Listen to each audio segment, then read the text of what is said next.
fellow Toastmasters. Before I start, let me ask a couple of questions. Is anyone here in the business of gold or selling gold or anything like that? And has everybody here seen gold before? No? You've never seen gold? Well, I know it's kind of a silly question, but I didn't bring a sample tonight, and I feel really bad about that. So if somebody honestly told me that they have never seen gold, I would feel very guilty, and I'd have to do something to make up for that. So I am speaking about gold tonight, which is a highly sought after metal, and I want to give you a few facts, and then I have my own conclusion about gold that I hope to convince you that it's not that precious of a metal. So gold has been used for coinage and jewelry in the past, and it has had a few industrial applications in the dentistry and electronics. And gold is a very interesting metal. It is very malleable and ductile, which means that you can make gold into any shape that you want. That can be made, but very easily without fracturing it, which is hard to do with other metals, right? You can't change the shape of glass into another shape because you would break it. So gold has because gold is scarce, it's a scarce element. And because of its qualities, there's a lot of interest in having gold. So there's been this interest in gold.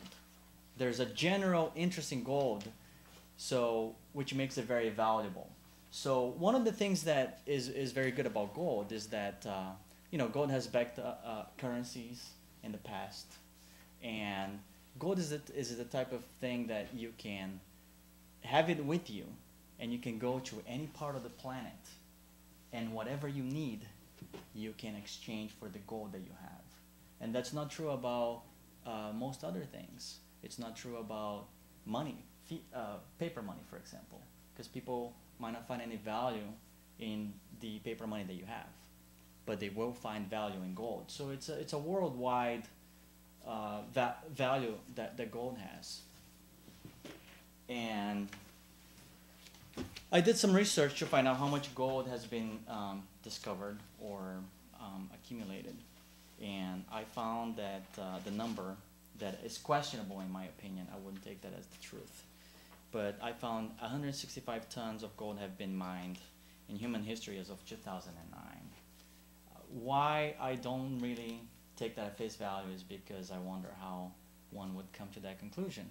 But I suppose that you would have to account for all the gold that has been discovered and that has been made public, that there's knowledge of its existence, and then you have to use some mathematical calculation to figure out how much there is in the world.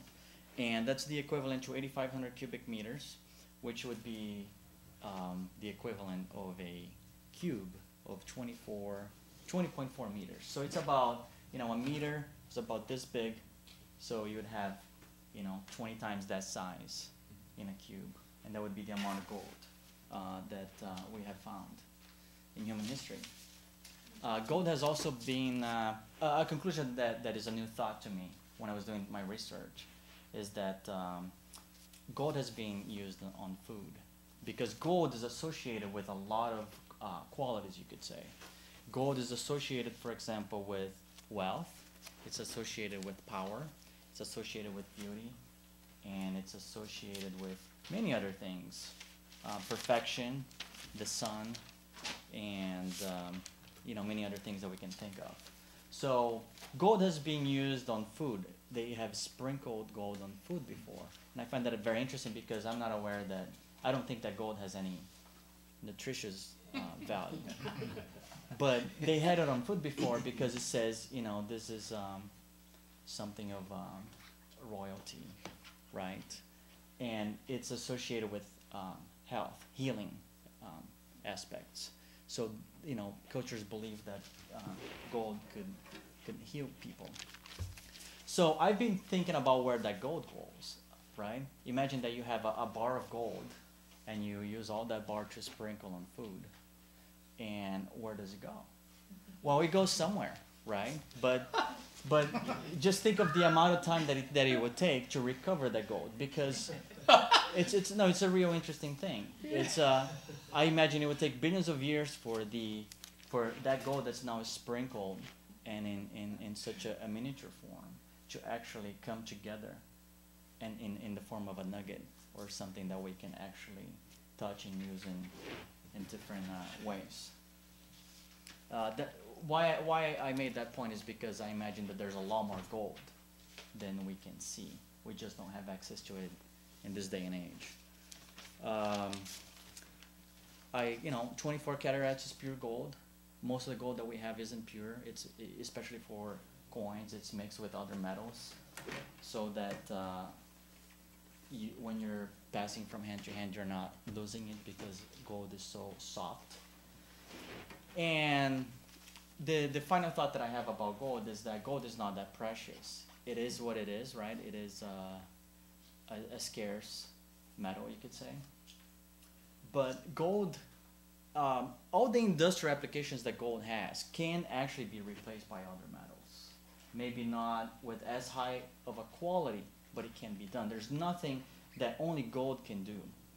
And you cannot eat gold.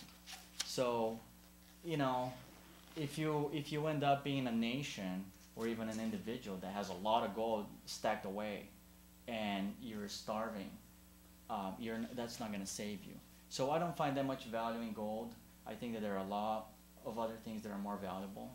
For example, I don't know, energy, energy in any form that you find. And of course, if you have, I am done for tonight.